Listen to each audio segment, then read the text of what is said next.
every SAS man has got to be trained in every different climate, so that if anything happens there, you can be posted there tomorrow. Welcome to Watch Mojo.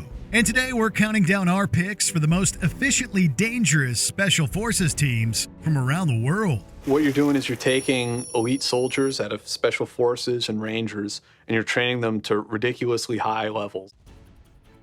Number 20, Green Berets, United States of America. We don't strive for the minimum, we strive for the maximum. Members of this Special Ops Force from the United States often specialize in a number of very specific skills. Chief among these is a foreign language, which all Green Berets must know and learn. This is because members of this force are often required to collaborate and work with local military groups abroad, while also communicating with local humanitarian communities on the ground.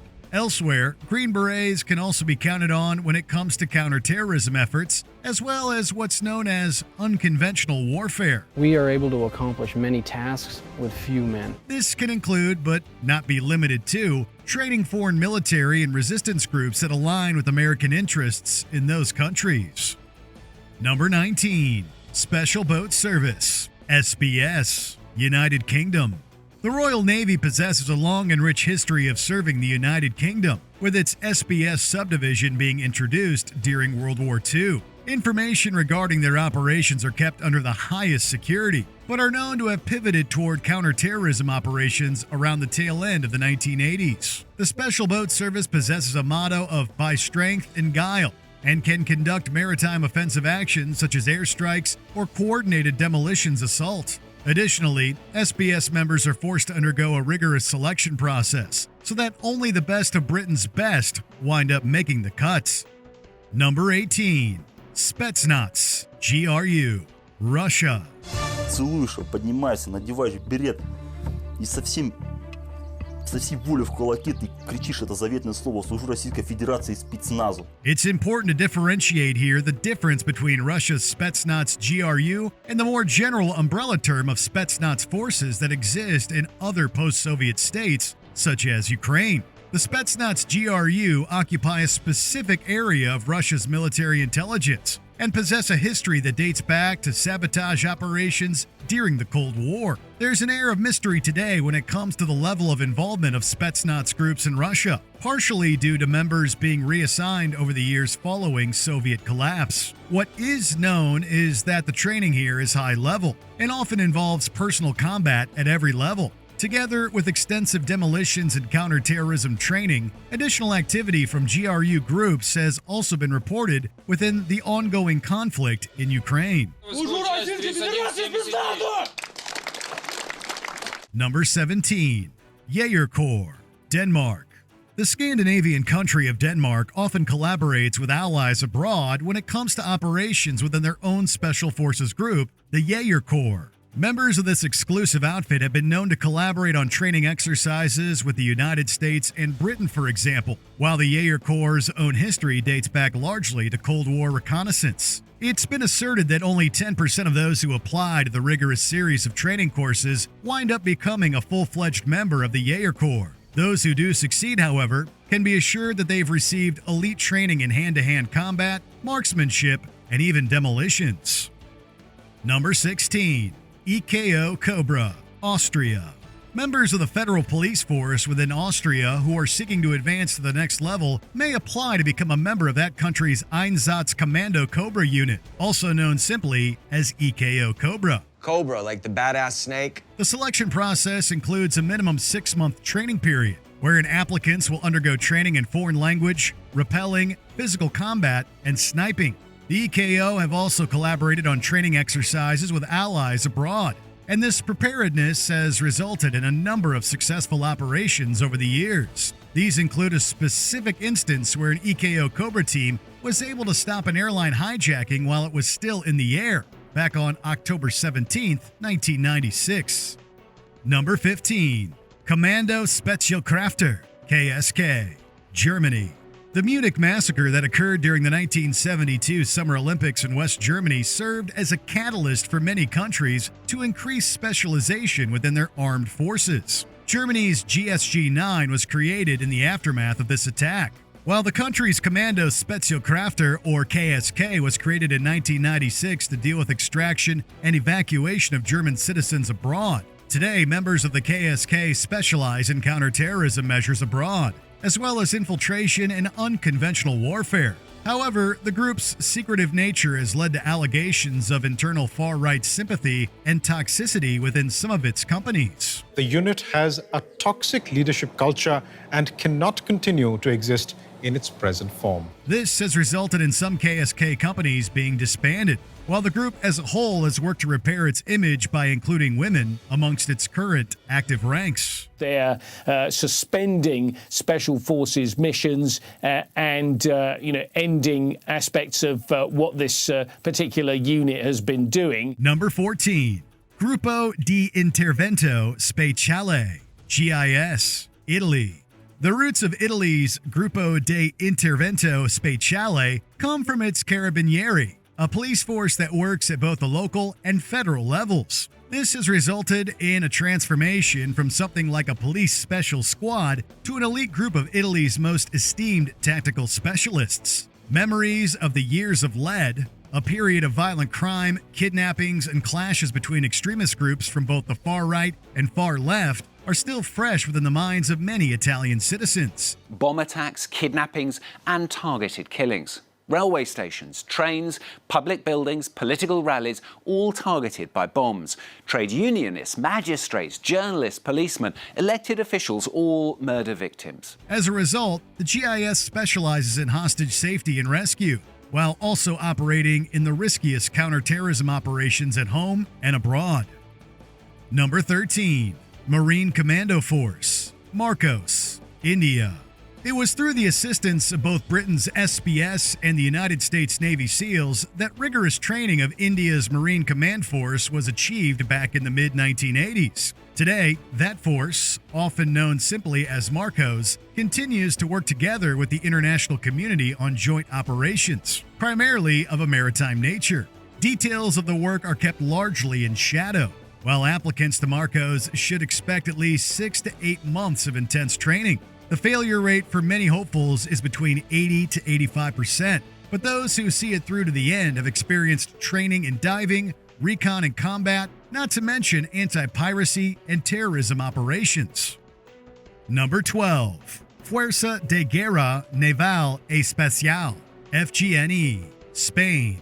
The reputation of the Spanish Navy is legend, with the Fuerza de Guerra Naval Especial currently adding to that legacy as an internal specialized unit. The selection process for FGNE candidates is rigorous. Meanwhile, the group's matters of military combat are also balanced out with search and rescue operations, with members of Fuerza de Guerra Naval Especial seeing deployment in areas such as Somalia, Iraq, Haiti, and Lebanon.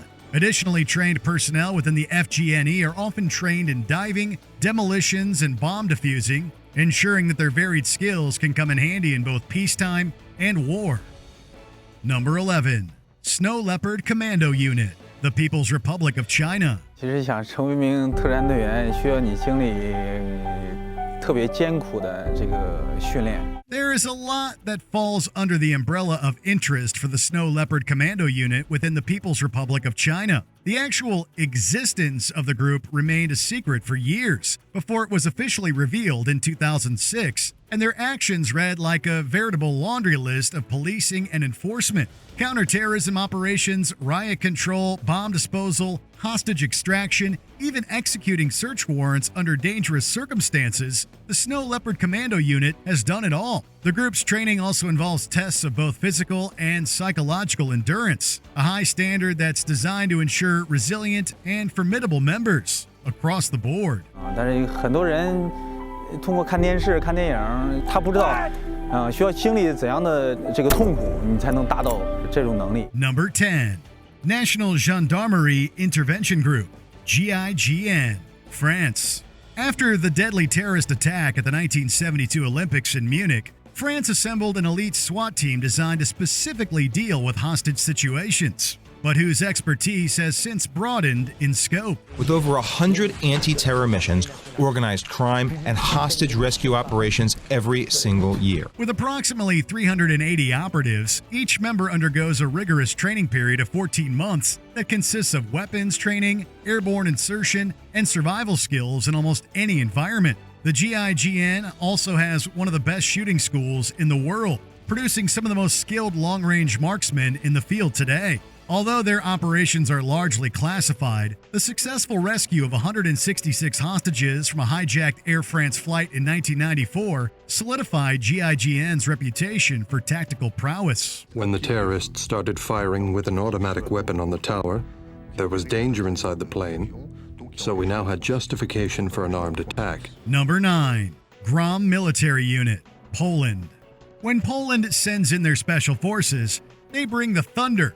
Quite literally, too, since that's what Grom means in several Slavic languages. After a couple of unsuccessful proposals, the Polish government finally agreed to form a counterterrorism unit in 1990, following the takeover of one of their embassies in Switzerland, as well as the shooting deaths of 2 Polish diplomats in Beirut. Modeled after and trained by some of the most elite forces in the world, such as Delta Force and the SAS, this group of soldiers specializes in creating havoc behind enemy lines, along with severely disrupting terrorist activity. Apart from being expert killers, 3/4 of Grom are trained medics, because the best defense is a good offense.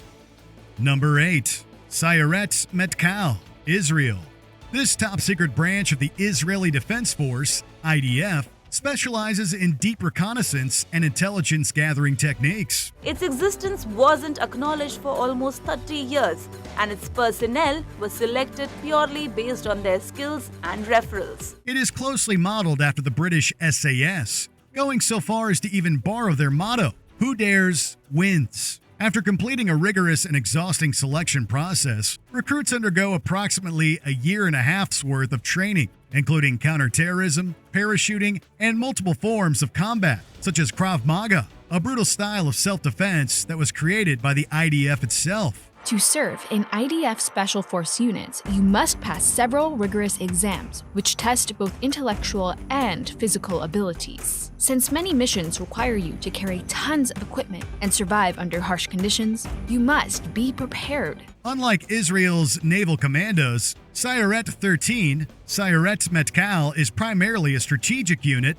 whose missions are meticulously planned and are so secretive that they are not allowed to wear their insignia in public, because plausible deniability is the name of the game. Number 7. Special Services Group, SSG, Pakistan. Consisting of roughly 5,600 soldiers, the SSG has been active since 1956 and has been the main special operations unit of Pakistan's army. Training of its members is heavily focused on physical preparation, with only a small percentage of hopeful recruits making it through the process. If you want to be a lion, you got to train with lions. Then the strength is not here, but here. They have conducted exercises with elite forces from the United States and Turkey, as well as China, refining techniques in mountain warfare, and are also regarded as having one of the toughest combat diving courses in the world. Being in such close proximity to Afghanistan, this unit has been a key player in the war on terror and is credited as being responsible for the death of the global operations chief of Al-Qaeda. Number 6. Special Air Service Regiment, SASR, Australia. Australia's crack counter-terrorist force. Yet another group copied after the training and selection process of the British SAS, Australian Special Forces breed some of the deadliest warriors on the battlefield. The main focus of this regiment is counterterrorism, peacekeeping, as well as quelling domestic situations. Recruits are handpicked from within the military, then weeded out during an intense 3-week course where prospective trainees are subjected to a battery of physical and mental evaluations. We were taken to 10,000 feet and just thrown out and to sort ourselves out quick smart. The sky, the ground, the sky, the ground, the sky, the ground, and you just tumble. Smaller reconnaissance squads, skilled in evasion tactics, allow them to slip in and out of enemy territory to gather intelligence, and are also used to paint targets for surgical airstrikes. These guys can snatch high-value personnel or blow up airfields faster than a dingo can eat a baby. Number 5. Joint Task Force 2, JTF2 Canada. This exercise is a parachute assault from over 3,000 meters up. He's at dive, Battle Echo, 6 jumpers away, 6 jumpers away. The kind of precision attack that's expected from these commandos, who prefer to call themselves operators. Oh, Canada. Who even knew you had a team of special forces? Probably not many, because apparently it's mandated by the government to never mention their existence. I think it's important to showcase the work we put in, the capabilities we bring to the table. I think there is this, misconception, this veil of secrecy that's been draped over our forces and our abilities, our deployments throughout the years. But not only do they exist, they are also considered to be one of the most elite forces operating in the world today. Active since 1993, there is little known about this highly classified unit, but they have played instrumental roles in arenas worldwide, such as Libya, Haiti, and Afghanistan.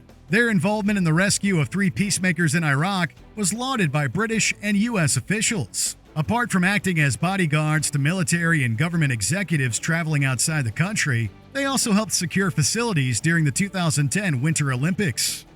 Number 4. Delta Force, United States of America. It's not always the best guy that makes it.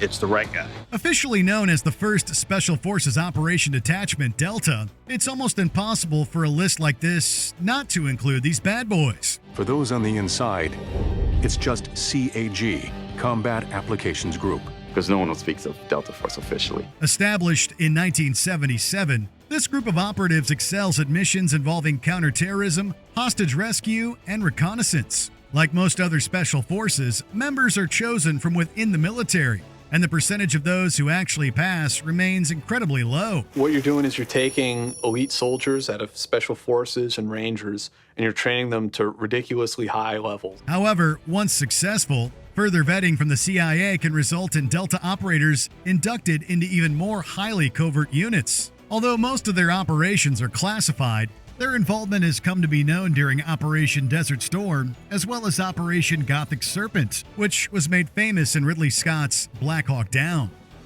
Number 3. Alpha Group, Russia. If there's one thing to learn from history, it's never to underestimate the Russian military. Like, ever. While little is known about what exactly Alpha Group's primary objectives are, their scope has extended over the years from strictly domestic missions to include those abroad. We also know that no matter where they operate, it would appear collateral damage is not of the highest concern. Whether it be assassinating a young boy while forcing a regime change in Afghanistan, or dozens of hostages being killed during a botched rescue attempt on home soil, Alpha will get the job done, even if they have to level an entire city block in the process. Number 2. Navy SEALs, United States of America. Unlike their Delta brothers, this team of soldiers is widely acknowledged by the military and praised for their superior tactics in sea, air, or land, hence SEAL. Trainees must undergo the trials and tribulations of the infamous Hell Week, a 6-day endurance course where hopeful candidates undertake a series of grueling challenges, all the while operating on less than 4 hours of sleep. In this grueling 5-day stretch, each candidate runs more than 200 miles and sleeps only a total of 4 hours during the entire time. The rigorous schedule involves at least 20 hours of physical training each day. SEAL groups are broken up into teams of 1 to 5 and 7 to 10 respectively, with the specially designed Team 6 being the best of the best, requiring even more training than regular members. These are the guys responsible for killing Osama bin Laden and rescuing Tom Hanks, we mean Captain Phillips, from Somali pirates in the Indian Ocean. Take him down, take him down. Get here. Put your hands down. Before we continue, be sure to subscribe to our channel and ring the bell to get notified about our latest videos. You have the option to be notified for occasional videos or all of them. If you're on your phone, make sure you go into your settings and switch on notifications. Number 1. Special Air Service, SAS, United Kingdom. Considered the best in the world, there's a reason so many other countries have used these guys as a template for their own branch of special forces. For example, their endurance test is a notorious race against time, where troops traverse 40 miles in full gear over a mountain in 20 hours, before having to run 4 miles in 30 minutes and then swim 2 miles in under 90 minutes. To be able to get through the selection process, one has to be very focused extremely driven, almost to the point of having superhuman concentration on getting the job done. Although it's becoming harder to distinguish between the SAS and SBS, which stands for Special Boat Service, the latter's diverse nature and additional training makes them better equipped to handle a wider variety of situations. The SAS man has got to be trained in every different climate, so that if anything happens there, you can be posted there tomorrow. And despite being active since World War II, their storming of an Iranian embassy in 1980 was what brought the regiment worldwide recognition. Watched around the world, these pictures have become synonymous with the regiment, until then widely unknown. Do you know anyone who's served in any of these elite branches? Which one impresses you the most? Let us know in the comments. The Green Beret's gonna kick your big ass. I eat Green Berets for breakfast. Did you enjoy this video? Check out these other clips from WatchMojo and be sure to subscribe and ring the bell to be notified about our latest videos.